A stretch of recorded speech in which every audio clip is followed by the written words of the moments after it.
नमस्कार, my self Anoop Parmar. और इस वीडियो में मैं बात करने वाला हूँ संगीत पर यानी म्यूज़िक पर कि म्यूज़िक का हमारे ऊपर क्या प्रभाव पड़ता है।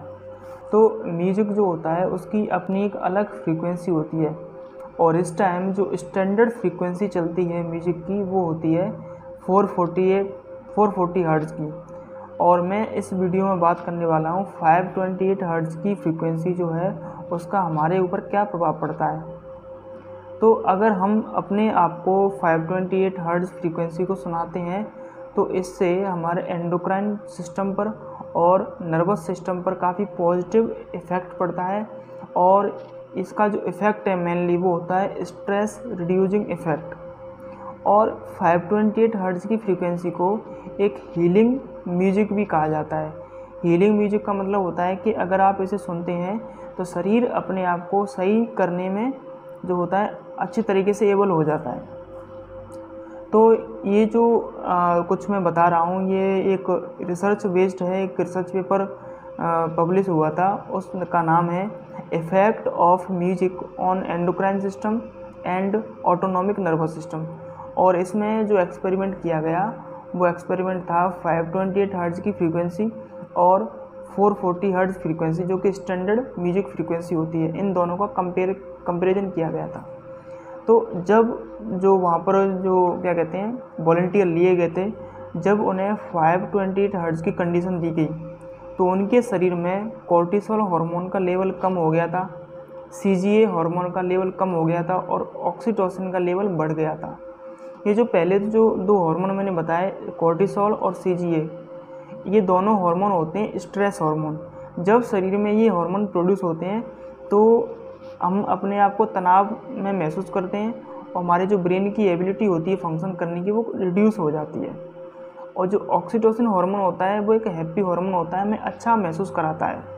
तो जब उन वॉलंटियर्स को 528 हर्ट्ज़ की फ्रीक्वेंसी दी गई तो उनके शरीर में कोर्टिसोल कम हो गया, सीजीए कम हो गया और ऑक्सीटोसिन का लेवल बढ़ गया। तो इसका सीधा ही मतलब है कि ये एक स्ट्रेस रिड्यूसिंग इफ़ेक्ट डालता है हमारे ऊपर। और जब उन लोगों को 448 हर्ट्ज़ की फ्रीक्वेंसी दी गई तो उनके शरीर में इन हार्मोन्स के लेवल में कोई चेंज नहीं आया था। तो जब हम 528 हर्ट्ज़ की फ्रीक्वेंसी को सुनते हैं तो टेंशन, एंग्जाइटी और टोटल मूड डिस्टर्बेंस जो होता है वो सब रिड्यूस हो जाते हैं। लेकिन 440 की प्रेजेंस में कोई चेंज नहीं आता है। तो इन रिजल्ट से हमें ये पता चलता है कि जो म्यूजिक होता है उसकी जो फ्रीक्वेंसी होती है उसका हमारे एंडोक्राइन और ऑटोनॉमिक नर्वस सिस्टम दोनों पर प्रभाव पड़ता है। ठीक है। अब जो 528 हर्ट्ज़ की फ्रीक्वेंसी वाला म्यूजिक जो होता है उसकी जो प्रॉपर्टी है मेनली वो है स्ट्रॉन्ग स्ट्रेस रिड्यूसिंग इफ़ेक्ट। अगर आप ओनली 5 मिनट तक भी सुनते हैं शांत रह के एक सही जगह पर तो आपको इसका प्रभाव देखने को तुरंत मिलेगा।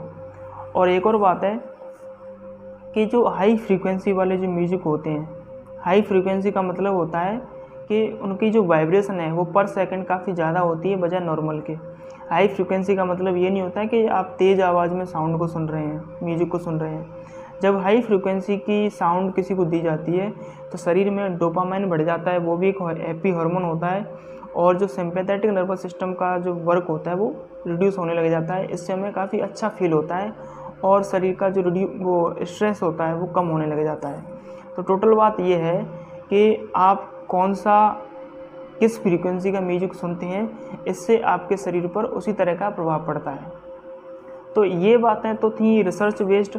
अब इससे हम अपना फ़ायदा कैसे ले सकते हैं, तो इसमें 2-4 बातें मैं अपनी बताता हूँ। वो ये है कि हर किसी की अपनी एक अलग वाइब्रेशन होती है। अगर किसी का मूड ऑफ होता है तो वो लो वाइब्रेशन में वाइब्रेट कर रहा होता है, अगर किसी का मूड अच्छा होता है तो वो हाई वाइब्रेशन में वाइब्रेट कर रहा होता है। हमारे शरीर में 60% वाटर होता है और वाटर की एक अपनी अलग वाइब्रेशन होती है, अपनी एक अलग फ्रीक्वेंसी होती है। और उस हमारे शरीर के वाटर की जो फ्रीक्वेंसी होगी उसी से ये डिसाइड होता है कहीं तक कि हम फिज़िकली और मेंटली कैसा फील करें, इमोशनली कैसा फील करें। अब कैसे भी करके हम अपने शरीर के पानी की जो फ्रीक्वेंसी है उसे सही कर दें, उसे हाई कर दें, उसे बदल दें, तो हम टोटली अपने फिज़िकल लेवल पर और मेंटल लेवल पर काफ़ी इम्प्रूवमेंट महसूस करेंगे। और जब हम अस्वस्थ होते हैं यानी हम बीमार होते हैं तो हमारा जो शरीर है वो लो फ्रीक्वेंसी पर वाइब्रेट कर रहा होता है, और जब हम काफ़ी स्वस्थ होते हैं तो हम हाई वाइब्रेशन में वाइब्रेट करते हैं। तो अगर हम किसी भी तरीके से अपने आप को जो हाई वाइब्रेशन दे सकें तो शरीर खुद को जल्द ही स्वस्थ करने लग जाता है।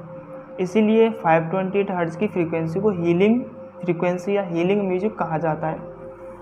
और 528 हर्ट्ज़ की फ्रीक्वेंसी इतनी पावरफुल होती है, अगर आप इसे देते हैं, अपने आप को सुनाते हैं खुद को, तो शरीर के अंदर जितने भी फॉरेन पार्टिकल्स होते हैं, फॉरेन एंटीजेंस होते हैं जो शरीर को नुकसान पहुंचाते हैं, शरीर को बीमार रखते हैं, वो सब धीमे धीमे नष्ट होने लग जाते हैं।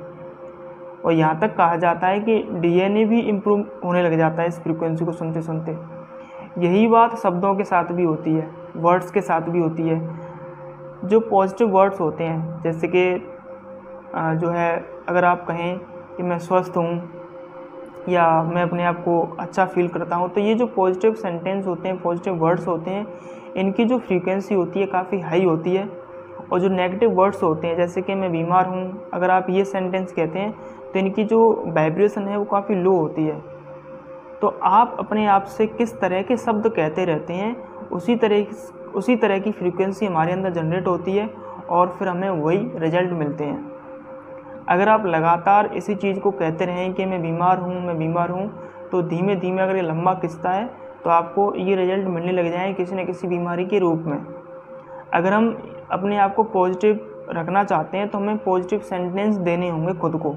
अगर हम पॉजिटिव सेंटेंस देते हैं तो हमें पॉजिटिव फीलिंग आएगी, पॉजिटिव फ्रीक्वेंसी क्रिएट होती है शरीर के अंदर, हाई वाइब्रेशन क्रिएट होती हैं, जिससे हमें अच्छे रिजल्ट मिलते हैं। इसीलिए ज़्यादातर यही कहा जाता है कि पॉजिटिव रहिए। तो ये कुछ बातें थी शरीर की वाइब्रेशन फ्रीक्वेंसी को लेके, जिसका जो है फ़ायदा उठा सकते हैं अपने लिए, अपने आप को सही तरीके से रखने के लिए। एक और बात है, वो ये है कि अगर हम अपने शरीर को बाहर से जहर देना बंद कर दें और उसे सही एनवायरनमेंट प्रोवाइड करें, सही चीज़ प्रोवाइड करें, तो अपने आप को स्वस्थ अपने आप रख लेता है। इसे बाहर से दवाइयों की, डॉक्टरों की कोई ज़रूरत नहीं पड़ती है। पर हमारा दैनिक जीवन, हमारा रहन सहन, हमारा खान पान इतना बिगड़ चुका है कि शरीर अपने आप को सही नहीं रख पाता और ये हमेशा फाइट मारता रहता है अपने आप को स्वस्थ रखने के लिए, और फिर हम बीमार पड़ जाते हैं। तो स्वस्थ रहने का सबसे बढ़िया तरीका ये है कि नेचुरली शरीर की जो ज़रूरतें हैं सिर्फ उन्हें पूरा किया जाए, शरीर अपने आप को स्वस्थ रख लेता है। और जो है ये स्वस्थ रहने का एक अच्छा तरीका, एक अच्छा फार्मूला है जो साइंटिफिक भी है। तो ये कुछ बातें थी 2-4 जो मैंने बताई। Thank you.